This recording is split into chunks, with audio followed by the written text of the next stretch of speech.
This is Optimal Health Daily, episode 682, Photo Shoot Ready by Neghar Fonooni of negharfonooni.com. And I'm Dr. Neil, your very own personal narrator.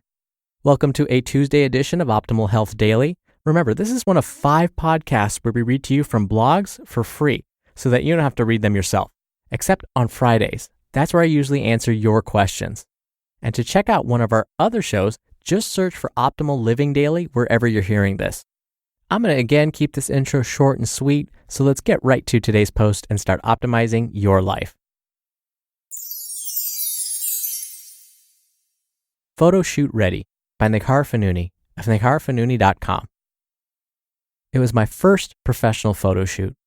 I'd done some informal shooting for other people's sites and projects, but I'd never done a photo shoot just for me and my work. The shoot took place in New York City at my friend Mark Fisher's gym, just a few weeks before I relaunched my website as an online fitness professional. I'd been coaching in person and blogging for years, but had just recently taken the leap into online coaching. And because I didn't feel as powerful in my skin as I do today, I felt a great deal of pressure to be strong and small in order to feel as though I had the right to show up in that space. So, of course, I dieted hardcore in preparation, oftentimes going to bed hungry and avoiding all social interaction. Essentially, I dedicated all of my time and energy towards being photo shoot ready. The shoot came and went, and the website got launched. In the 5 years since, my life, my business, and my body have changed and evolved in a number of ways. For years after this initial shoot, I'd look back at the photos and yearn for that physique. It was the last time I was this lean, and I've changed my physique a lot since then. Thankfully, I spent years healing my body image and learning to feel more powerful in my skin. Now, I'm at a place with my body where I don't look at old photos and wish for a different physique or judge myself in any way. Rather, I find it incredibly fascinating how bodies can change based on how we choose to live. In looking through photos of my body over the years, I noticed that it pretty much always reflected my lifestyle. Bodies are constantly changing, as they are living, breathing reflections of how we live, age, and evolve. Today, I can look at this picture and remember that during that time, my body looked like this completely as a result of my lifestyle. Strict training, strict dieting, and lots of energy spent on my body. At the moment, that's not a lifestyle I'm choosing, so my body is going to look differently. All of that is okay. What I realize now is that all of the variations of my body over the years have been beautiful and perfect in their own right. From 115-pound me who had just joined the Air Force and ran 2 miles every day, to pregnant me weighing in at 171 the day my son was born. Today, my body looks like someone who loves to lift, spend time in nature, drink wine, and eat tacos.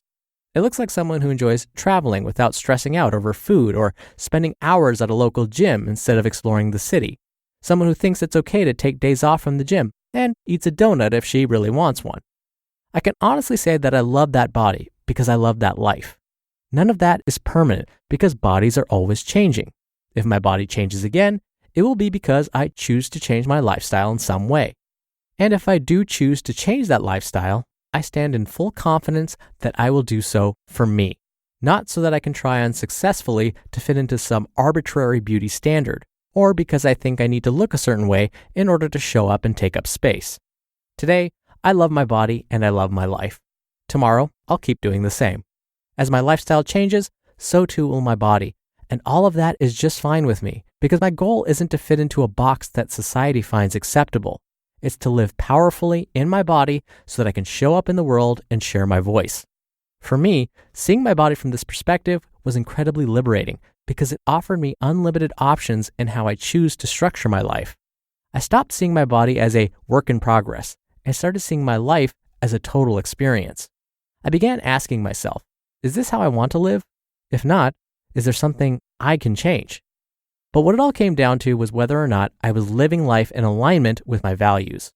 Were my fitness and nutrition endeavors adding value to my life or detracting energy?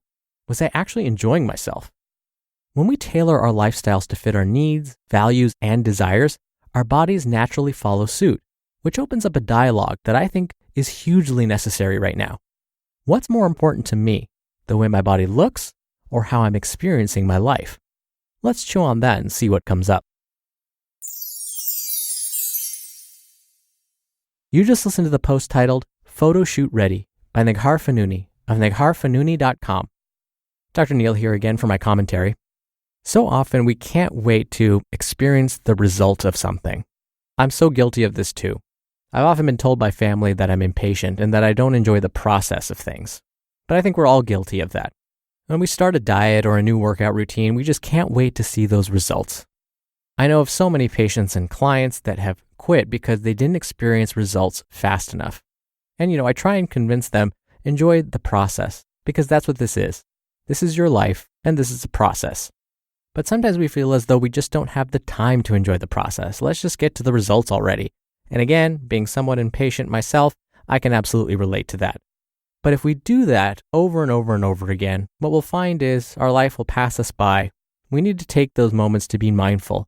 Enjoy those small wins along the way.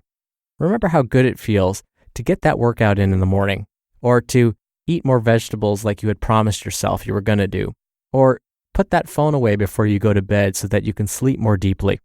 Enjoy those little moments. And again, it's not easy for me either. It's something I try and work really hard at. But what I do find is when I take a moment to be mindful and appreciate the little wins and those small steps that I'm taking towards my ultimate result, I do find I'm in a better mood. The world seems brighter. I'm kinder to others. So I can speak from experience that it really does make a difference. All right, once again, before I go, if you want to hear more blogs being narrated to you for free, you can hear topics like personal development, personal finance, business, and relationships. You can listen to any or all of our shows. Just search for Optimal Living Daily wherever you're hearing this to find them. All right, that's it for today. Thank you for listening. Thank you for sharing this show with someone. Thank you for being a subscriber. I hope you have a great rest of your day. I'll be back here tomorrow where your optimal life awaits.